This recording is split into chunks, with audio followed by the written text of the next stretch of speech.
Imagine walking through a dump, the smell of rotting trash and death filling your nostrils, when suddenly, you stumble upon a gruesome sight, a body, partially buried, with signs of a brutal murder.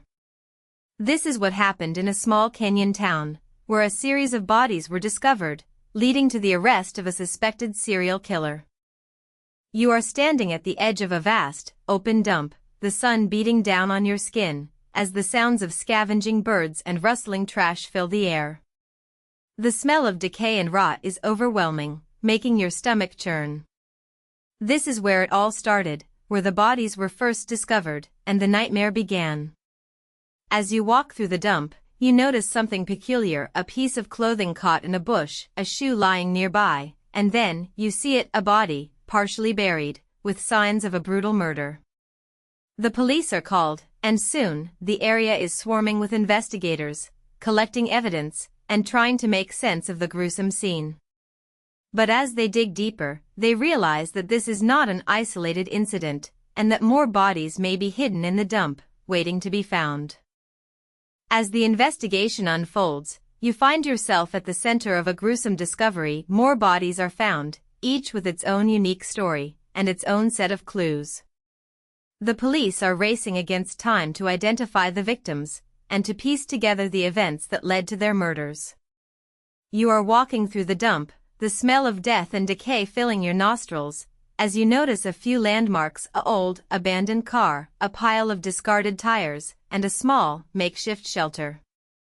The police are searching every inch of the dump, looking for any sign of evidence, any clue that might lead them to the killer. And then, they find it: a small, hidden compartment, containing a series of disturbing items, including a diary, a set of keys, and a few cryptic messages. What do these items mean, and how are they connected to the murders? You are sitting in a dimly lit interrogation room, the sound of a ticking clock filling the air, as a suspect is being questioned. The police are trying to piece together the events that led to the murders, and to understand the motives behind the killings. The suspect is calm and collected, but you can sense a hint of nervousness, a slight tremble in their voice. As the questioning continues, you start to notice a few inconsistencies in the suspect's story, a few red flags that suggest they may be hiding something. But what are they hiding, and how are they connected to the murders? The investigation is ongoing, and the police are following every lead, every tip, to catch the killer and bring them to justice. As the investigation continues, you start to notice a few inconsistencies in the evidence, a few red flags that suggest the killer may not be who they seem. The police are re-examining the crime scenes, looking for any sign of evidence that may have been missed, any clue that might lead them to the real killer. And then, they find it: a small, hidden message that suggests the killer may have been trying to send a message that was hidden in plain sight. But what does the message mean, and how is it connected to the murders? The investigation is taking a new turn, as the police start to follow a new lead, a lead that may take them to the real killer. You are standing in a small, Kenyan town, the sun setting over the horizon, as the community is trying to come to terms with the brutal murders. The police have arrested a suspect, but the community is still in shock, trying to understand how such a heinous crime could have occurred in their town. The families of the victims are grieving, trying to make sense of the senseless murders, as the town is trying to heal and move forward.